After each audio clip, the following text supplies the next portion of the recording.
Welcome to Sunita রান্নাঘর। আজ আমি নিয়ে চলে এসেছি একটি রেসিপি, বরবটি মশলা। তো দেখুন, আমি বরবটিগুলোকে লম্বা লম্বা করে কেটে নিয়েছি, বেগুনগুলোকে লম্বা লম্বা করে কেটে নিয়েছি, আলুগুলোকে লম্বা করে কেটে নিয়েছি, আর একটা গোটা টমেটোকে ছোটো ছোটো টুকরো করে কেটে নিয়েছি। তো চলুন রেসিপিটা শুরু করা যাক। আমি কড়াই চাপিয়ে নিয়েছি, দিয়ে দেবো সরষের তেল।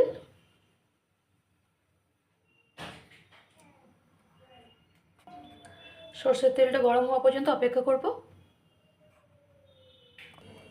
তেলটা গরম হয়ে গেছে, দিয়ে দেবো 5 ফোড়ন।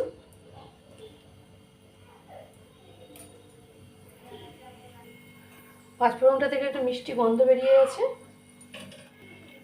এরপর আমি লাল লাল করে আলু আর বেগুনগুলোকে ভেজে নেব।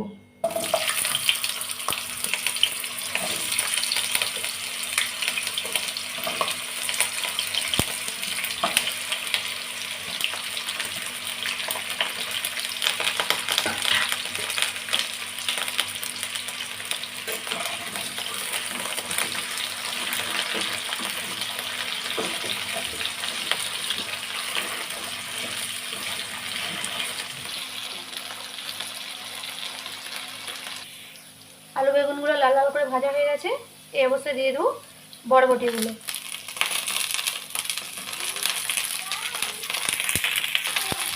বরবটিগুলোকে হালকাভাবে ভেজে নেব।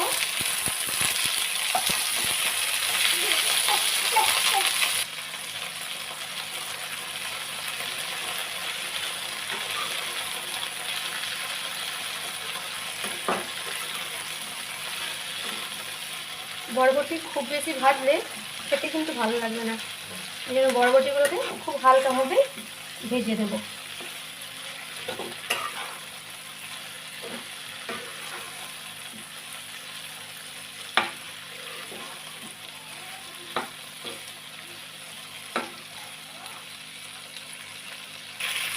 বরবটিগুলো ভাজা হয়ে গেছে, এরপর দিয়ে দেবো আদা বাটা।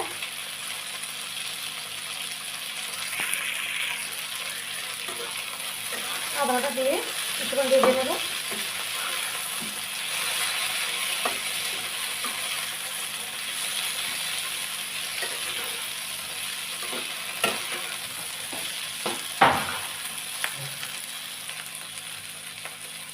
আদাটা ভাজা হয়ে গেছে, দিয়ে দেবো কেটে রাখা টমেটো টুকরোগুলো।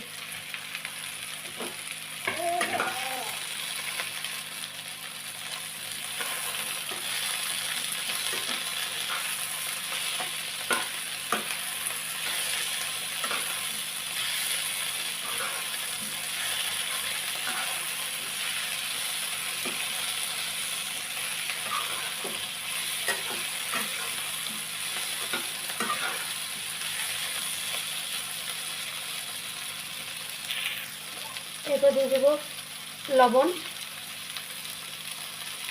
হলুদ গুঁড়ো, জিরের গুঁড়ো, আর দিয়ে দেবো অল্প মিট মশলা। মিট মশলা এই সবজিটা দিলে খুব সুন্দর টেস্ট লাগে, একবার বানিয়ে দেখবেন। আর দিয়ে দেবো কেটে রাখা লঙ্কা কুচি। আপনারা চাইলে লঙ্কাটা বেটেও দিতে পারেন, আমি কেটে দিয়েছি। এগুলোকে মিক্স করে নেব।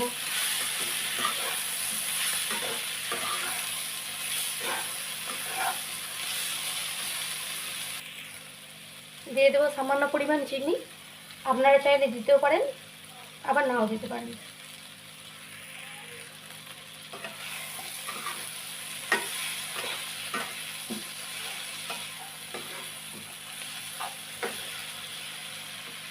টমেটোটা আমার সেদ্ধ হয়ে গেছে, এরপর দিয়ে দেবো জল।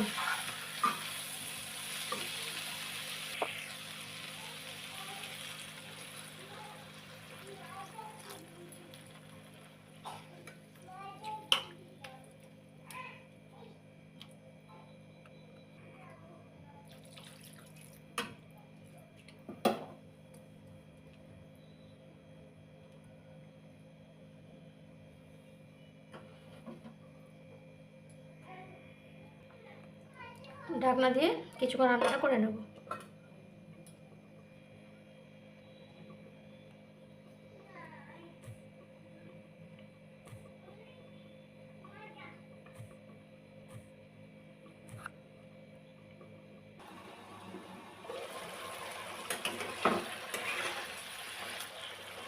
ঝোলটা মরে গেছে।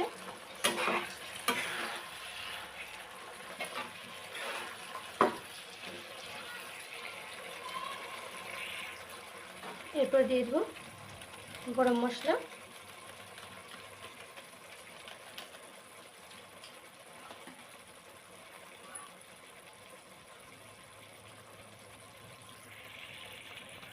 আর সামান্য পরিমাণ ঘি। যেহেতু নিরামিষ ওই জন্য একটু ঘি দিলে আরও বেশি ভালো টেস্ট হয়।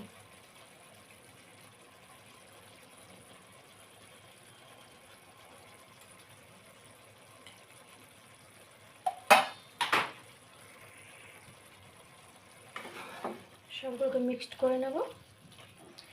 আমার তৈরি বরবটি মশলা রেসিপি।